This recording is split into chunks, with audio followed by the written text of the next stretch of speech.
guys, welcome back to Pepper Geek. Today we're going to be making a simple sweet chili sauce.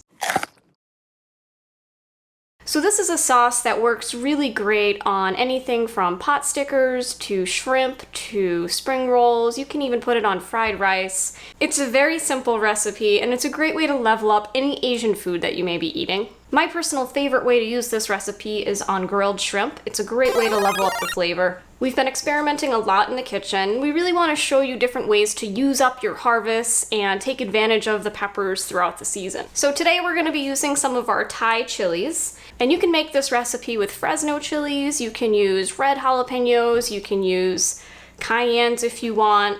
I really want to make this sauce with Scotch bonnet peppers and see how introducing Chinen's variety peppers will influence the flavor profile. But today we're going to keep it simple and use Thai chili peppers. So this recipe is made up of sugar, water, garlic, rice vinegar, salt, and chilies. And we're going for a consistency that's very dippable, so it's not going to be like a jelly consistency, it'll be a little bit thinner. So this recipe only takes about 10 to 15 minutes from prep time to the end of cook time. The hardest part is when you have to throw it in the fridge and wait for it to cool for a few hours. So we're going to use about 5 to 7 Thai chilies. And you want to make sure you chop these up as finely as you can. This is about 2 tablespoons of Thai chilies. As far as the seeds go, we prefer to leave most of them out. We have tried this recipe and we left a good amount of the seeds in and the sauce just kind of ended up tasting bitter.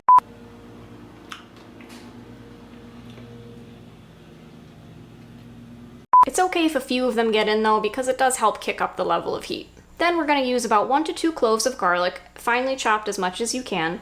This works out to be about a tablespoon. If you have a garlic press, that works perfect as well. You could use a food processor to chop all this stuff up, but it's one less dish to clean, so we just use a knife and do the best we can. Next, we're going to use a 1/4 cup of rice vinegar. So we would recommend always using rice vinegar when you're making the sweet chili sauce for a more authentic flavor. We have used different vinegars with this recipe, but we didn't really care for the flavor profile, so try to use rice vinegar plain if you can. One really important thing to note is that you want to use a rice vinegar that's not seasoned. If you do use a rice vinegar that has added salt, I would scale back on the added salt in the recipe so that it balances out. Next, we're going to use 1/2 cup of sugar. This is a sweet chili sauce, so there's no getting around the added sugar. I imagine you probably could make this recipe with honey, though we have not tried it. We're going to use 1/2 cup of water, as well as 3/4 teaspoon of salt. Again, if you're using a rice vinegar that has added salt, I would definitely scale back on this for a more balanced flavor. Also included in this recipe is 1/2 tablespoon of cornstarch and 1 tablespoon of water. We're going to be mixing this separately and adding it towards the end of the cooking process. The cornstarch is responsible for making the syrup thicker. You could just boil this sauce down without adding cornstarch to achieve that thick consistency, but the sauce will end up much too sweet, so we really recommend using the cornstarch to thicken it.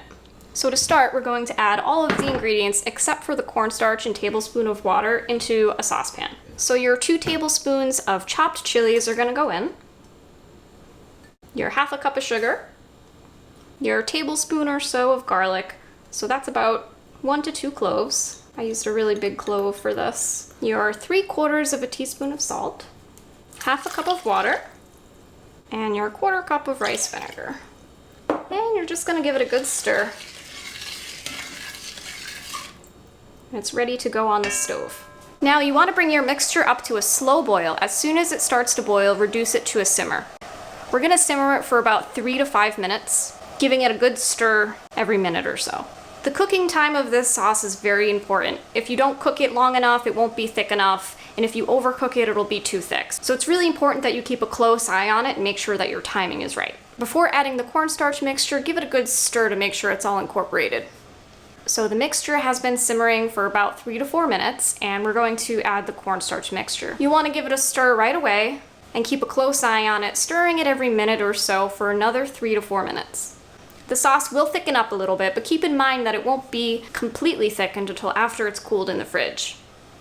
As the mixture simmers down, you'll notice the bubbles become more concentrated as the solution becomes more viscous. When the bubbling mixture looks like this, it's ready to be taken off of the heat. After the mixture cools down a little bit, all that's left to do is to pour it into your jar. When the mixture is still hot, the solid ingredients tend to float, but they will settle down as the mixture cools. So this recipe makes 6 to 8 ounces of chili sauce. You could very easily double this if you wanted to make more. I would recommend eating it within a couple of weeks. If you run out, it's so easy just to make another batch.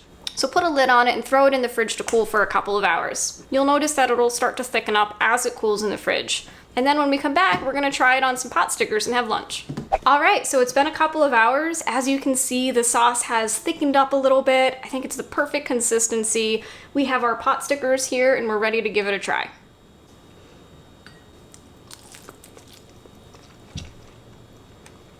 So the sauce kind of sticks to it a little bit, which is perfect.